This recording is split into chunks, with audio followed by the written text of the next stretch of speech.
안녕하세요. 역사를 누리다입니다. 이번 편은 홀로 서기를 할 수밖에 없던 국가 싱가포르의 역사에 대해 알아보겠습니다.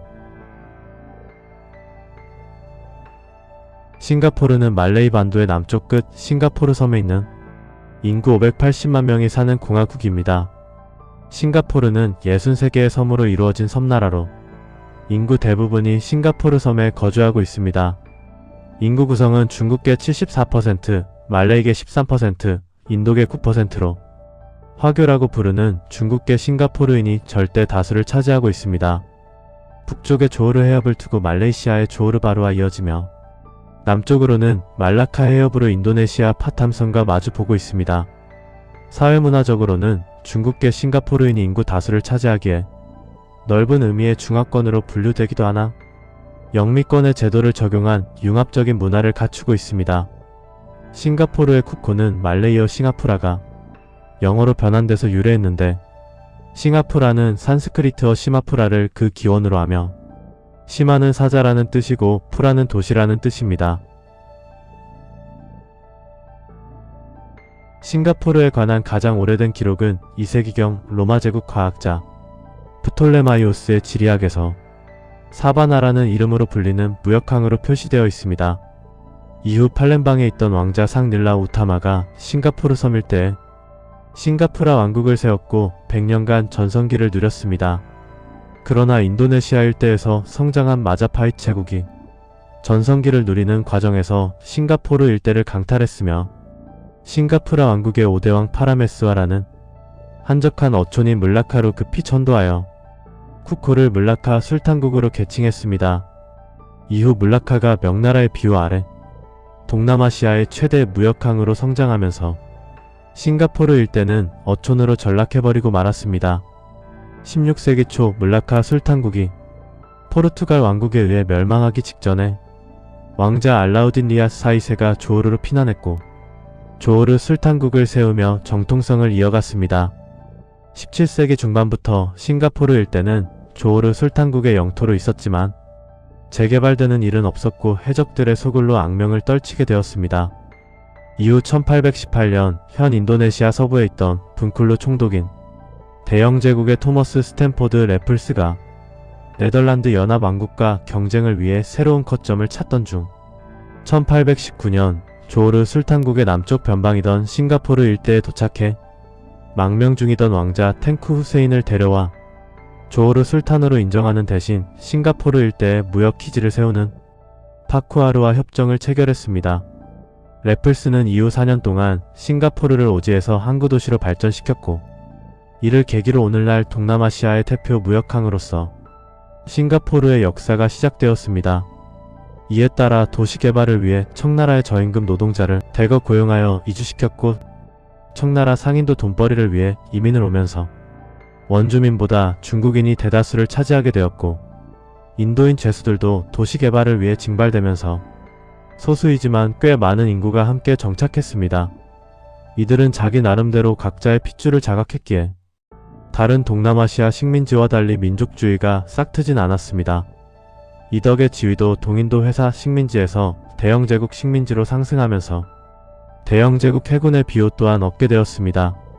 싱가포르 섬은 홍콩, 캐나다, 인도, 호주, 뉴질랜드, 남아프리카 등 다른 식민지들과 연결되어 영국군의 최고 거점이 되었습니다. 이후 1941년 태평양 전쟁이 발발한 후 일본 제국이 말레이 반도를 통해 공격해온 싱가포르 전투에서 영국군이 일본군에 패배하면서 이 지역은 일본 제국에 점령당하였고 싱가포르를 쇼난토로 개칭했습니다. 1945년에는 일본 제국의 항복과 함께 싱가포르 일대는 해방되었습니다. 종전 후 시간이 지나 1957년에 말레이시아가 영국으로부터 독립하고 1959년 리콴유가 싱가포르 자치정부 총리로 선출됩니다. 그리고 1963년에는 싱가포르 자치정부가 말레이시아 연방에 가입하였습니다. 말레이시아 합병 이후 말레이케 우대 정책에 대한 갈등이 깊어졌고 리콴유 싱가포르주 총리와 싱가포르 인민행동당은 말레이인뿐만이 아니라 모든 인종이 말레이시아인이라는 주장을 하며 연방 내에서의 영향력을 키우게 됩니다. 말레이시아의 초대 총리 툰쿠 압둘 라마는 리콴유의 절친이자 독립동지였지만 합병 이후에는 리콴유의 인민행동당이 말레이시아 정치를 장악할까봐 두려워했습니다. 이런 상황에서 1964년에 말레이계 무슬림들이 무함마드 탄신이를 기념하는 행진을 하던 도중 중국계와 충돌하였습니다. 이에 결국 라마는 싱가포르를 연방에서 축출하기로 결정했고 리콴유는 말레이시아 연방에서 탈퇴하여 분리 독립하기로 합니다. 1965년 양측의 합의대로 라마는 리콴유와 그의 정부 강요들을 불러 일방적으로 추방을 선포하였고 말레이시아 의회는 싱가포르를 축출하는 헌법 개정을 통과시켰습니다. 리콴유는 아무것도 없는 작은 섬인 싱가포르가 독립적으로 발전하는 것은 매우 어렵다고 생각했는데 싱가포르 자체적으로 식량이나 식수 수급은 불가능했고 배후 지역인 조호르를 통해 공급받았기 때문에 조호르의 여러 항구를 잃고 싱가포르항 항구만 경영할 수 있었습니다. 이후 리콴유는 영국과 절대적으로 우호적인 관계를 유지했으며 독립 이후 싱가포르는 별 무리 없이 영연방에 가입하였습니다. 그리고 싱가포르 초대 총리가 된 리콴유는 철저한 반공주의자로서 공산주의에 대한 두려움이 컸음에도 불구하고 강제 독립을 당한 이후에 외교 리스크 극복을 위해 공산권 국가들과도 친분을 유지했습니다.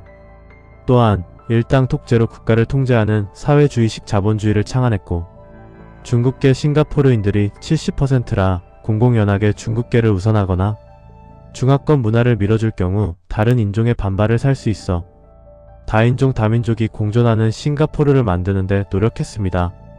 그리고 인종 간 소통을 위해 제일 언어를 영어로 지정했고 인종이 모두 모이는 교회 각 지역에 HDB를 공급하여 중국계, 인도계 싱가포르인, 말레이인의 화합을 추구했습니다. 1990년에 리콴유는 고우촉통에게 2대 총리를 물려주고 2004년까지 제2대 선임 장관을 지냈으며 2004년부터는 아들 리셀롱이 3대 총리에 취임하며 초대 고문장관을 역임하면서 정계 마쿠에서 영향력을 행사했습니다. 이후 2024년부터는 로렌스 웡이 4대 총리로 취임하면서 싱가포르의 새로운 시대를 열어가고 있습니다. 이번 영상은 홀로 서기를 할 수밖에 없던 국가 싱가포르 편을 살펴봤습니다. 시청해주셔서 감사드리며 애청자분들의 구독과 좋아요 감사합니다.